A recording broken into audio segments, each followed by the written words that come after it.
Hi friends, welcome to ನೇತ್ರ ಕೈ ರುಚಿ ಚಾನಲ್. ನೇತ್ರ ಕೈ ರುಚಿ ಚಾನಲ್ಗೆ ಸ್ವಾಗತ.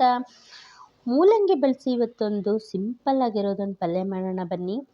ನಾನಿಲ್ಲಿ ಒಂದು 3ರಿಂದ 4 ಮೂಲಂಗಿನ ತುರಿದಿಟ್ಕೊಂಡಿದ್ದೀನಿ. ಹಾಗೆ ಒಗ್ಗರಣೆಗೆ ಸಾಸಿವೆ, ಕಡಲೆಬೇಳೆ, ಮೆಣಸಿನ್ಕಾಯಿ, ಕಟ್ ಮಾಡ್ಕೊಂಡಿರುವಂತಹ 2ರಿಂದ 3 ಈರುಳ್ಳಿ, ಹಾಗೆ ಕರಿಬೇವು ಸೊಪ್ಪು ಇದಿಷ್ಟಿದ್ರೆ ಸಾಕು. ಸಿಂಪಲ್ಲಾಗೊಂದು ಮೂಲಂಗಿ ಪಲ್ಯ ಮಾಡೋಣ ಬನ್ನಿ. ಬಾಣಲೆಗೆ ನಾನಿಲ್ಲಿ 2ರಿಂದ 3 ಸ್ಪೂನ್ ಎಣ್ಣೆ ಹಾಕ್ಕೊಂಡಿದ್ದೀನಿ. ಎಣ್ಣೆ ಕಾದ ನಂತರ ಸಾಸಿವೆ ಹಾಕ್ಕೊಳ್ತಾ ಇದ್ದೀನಿ. ಸಾಸಿವೆ ಸಿಡಿದಾದ್ಮೇಲೆ 2 ಸ್ಪೂನ್ ಕಡಲೆಬೇಳೆ ಹಾಕಿದ್ದೀನಿ. ಕಡಲೆಬೇಳೆ ಸ್ವಲ್ಪ ಕೆಂಪಗಾದ ತಕ್ಷಣ ಈರುಳ್ಳಿ, ಮೆಣಸಿನ್ಕಾಯಿ ಹಾಗೆ ಕರಿಬೇವು ಹಾಕ್ಕೊಂಡು ಮೀಡಿಯಮ್ ಫ್ಲೇಮ್ನಲ್ಲಿ ಕೆಂಪಗಾಗೋ ತನಕ ಹುರ್ಕೊಳ್ಳೋಣ. ಈರುಳ್ಳಿ ಕೆಂಪಗಾದ ನಂತರ ತುರಿದಿಟ್ಕೊಂಡಿರುವಂತಹ ಮೂಲಂಗಿನ ಹಾಕ್ಕೊಳ್ತಾ ಇದ್ದೀನಿ. ರಸನೆಲ್ಲ ತೆಗೆದ್ಬಿಟ್ಟು ಹಾಕಿದ್ರೆ ಚೆನ್ನಾಗಿರುತ್ತೆ, ಇಲ್ಲಾಂದರೆ ತುಂಬ ಸಾಫ್ಟಾಗಿ ಆಗಿಬಿಡುತ್ತೆ. ಈರುಳ್ಳಿ ಜೊತೆಯಲ್ಲಿ ಚೆನ್ನಾಗಿ ಮಿಕ್ಸ್ ಮಾಡ್ತಾ ಮೀಡಿಯಮ್ ಫ್ಲೇಮ್ನಲ್ಲಿ ಫ್ರೈ ಮಾಡ್ತಾ ಹೋಗೋಣ. ತುರಿದಿರೋದ್ರಿಂದ ಬೇಗನೆ ಸಾಫ್ಟಾಗಿಬಿಡುತ್ತೆ ಮೂಲಂಗಿ.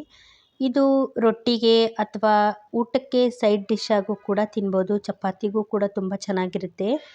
ಸ್ವಲ್ಪ ಉಪ್ಪಿನ ಪುಡಿ ಸೇರಿಸ್ಕೊಳ್ಳೋಣ.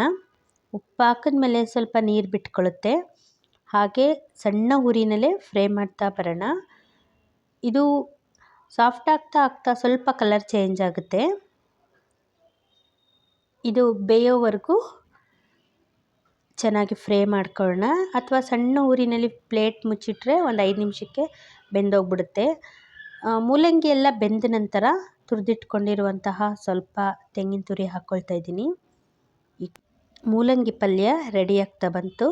ಈಗ ಕೊನೆಯದಾಗಿ ನಾನು ಸಣ್ಣದಾಗಿ ಕಟ್ ಮಾಡ್ಕೊಂಡಿರುವಂತಹ ಕೊತ್ತಂಬರಿ ಸೊಪ್ಪನ್ನ ಸೇರಿಸ್ತಾ ಇದ್ದೀನಿ.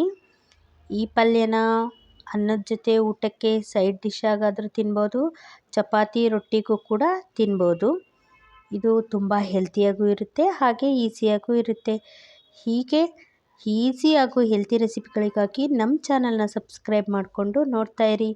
ಈ ಸಿಂಪಲ್ ರೆಸಿಪಿ ಇಷ್ಟ ಆಗಿದ್ದಲ್ಲಿ ಒಂದು ಲೈಕ್ ಕೊಟ್ಟು ಶೇರ್ ಮಾಡಿ, ಆಲ್ ಬೆಲ್ ಐಕನ್ ಪ್ರೆಸ್ ಮಾಡಿ ಸಬ್ಸ್ಕ್ರೈಬ್ ಆಗೋದನ್ನ ದಯವಿಟ್ಟು ಮರಿಬೇಡಿ. ಧನ್ಯವಾದಗಳು.